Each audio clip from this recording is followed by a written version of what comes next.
Hi guys, welcome to Little Wicket Railway. I'm Rob, and in this video we're fitting DCC sound to the Bachmann G-Scale Thomas the Tank Engine. Before we start, if you find this video useful, then please give it a like and don't forget to subscribe to the channel for loads more railway content. So this is a Bachmann large-scale Thomas. You can buy it as a separate locomotive, but my version is from the Bachmann Thomas the Tank Engine set. It's an analog locomotive out the box, but my layout is DCC, so I'm going to fit a Soundtrax Econami decoder. I'll also show you a couple of adjustments I've had to make to get Thomas, Annie and Clarabel running well over the LGB track on my layout, as I originally had a few issues. Right, let's get stuck in.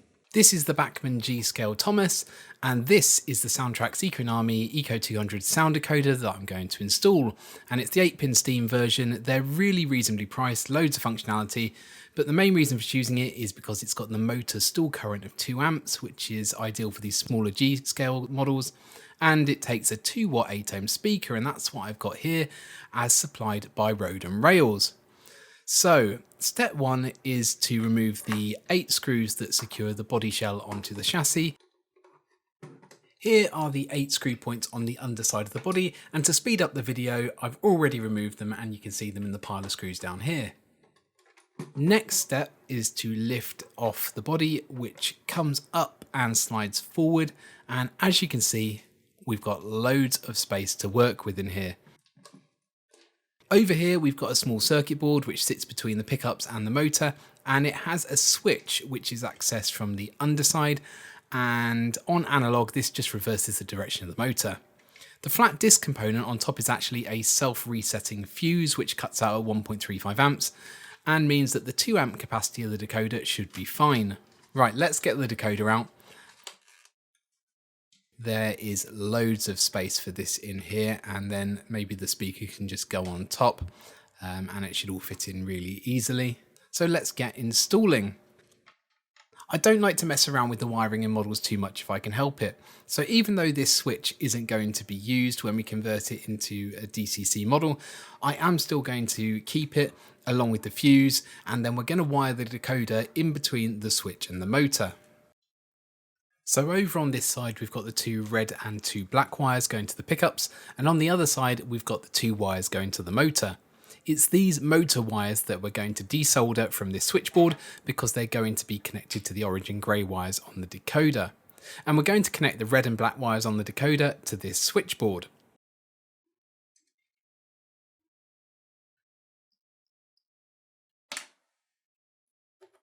Right, so I've slightly changed the plan here.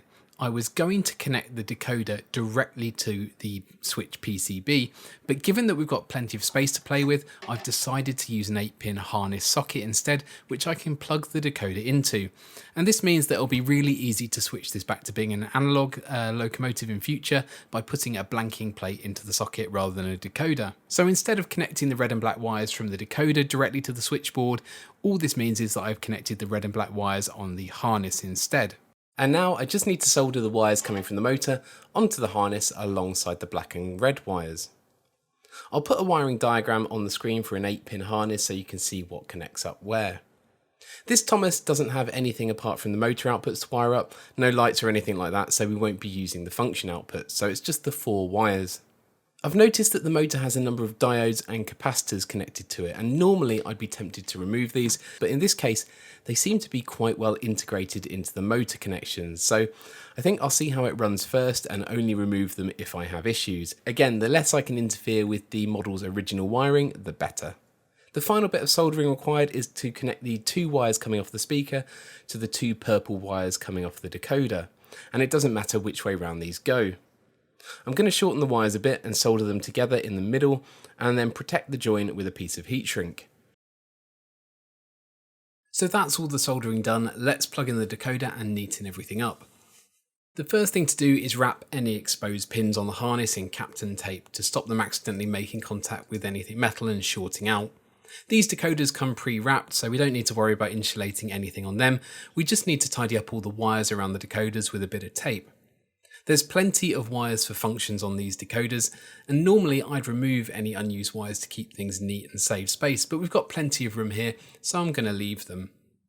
There's also room for a stay alive current keeper in here, and the Econami decoders have a socket that they can be plugged directly into, which is really handy, but I don't think I'm going to need one as the pickups on this model seem pretty reliable. I'm just using black tack to hold the decoder, wires and harness in place in the recess behind the motors, and then a bit more to secure the speaker on top here. And that's what it all looks like when it's done. Before we put the body back on, let's give it a quick test to make sure that the sounds work and that the motor turns. I've clipped my Hornby Select onto a spare piece of track and we've already got the sounds, and let's try the whistle on function 3. And I don't have a rolling road, but let's just hold the loco in place and try the motor. The wheels sound a bit squeaky, so I'll give them some oil later, and I can mess with the CV settings for volume and speed etc. later, but that's all working, so let's get the body back on. The trick to getting the body back on is to first remove Thomas's face by pinching either side and pulling. If you try and refit the body with the face still on, then because of the moving eyes mechanism, it's easy to leave Thomas looking a bit cross-eyed. Once you get the body on, it's just a case of putting the 8 screws back in.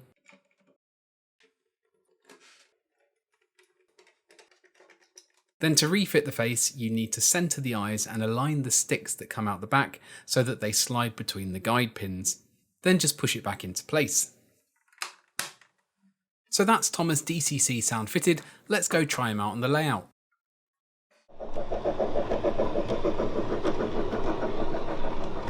So there we go, Thomas is chuffing away on the Malvern Sills Railway with Annie and Clarabel. At the moment, it doesn't seem possible to get a Thomas-specific sound profile with his distinctive beep-beep whistle, but the default sound profile on the Econami, which I believe is a GWR Light Prairie, does a pretty good job. The nice thing with these decoders is you've got a number of sound profiles pre-installed, so I might have a play and see if any of the other whistles sound a bit closer to Thomas's later on. At the start of the video, I said I was having a few issues with these models. The big issue is that they really don't like going through tight first radius points or through first radius S-curves. The bogies on Annie and Clarabel are fixed and they don't pivot, so the coupling hooks get pushed down and they either uncouple or derail. To solve this, I've removed one hook from the coupling between Thomas and the first coach, and then I've removed the coupling hooks altogether between Annie and Clarabel and replaced them with a fixed drawbar. These models also don't like being pushed through points that are set against them, and the solution I found is to make sure that the point work is perfectly flat and then to add a bit of weight to each of the models, which isn't an issue because there's plenty of space inside. If you found this video useful, then please give it a like and subscribe to the channel, I would really appreciate it. Special thanks to all the YouTube members and patrons for your support. All the names are up on screen now. That's it for this video. Thanks for watching, and I'll hopefully see you again soon.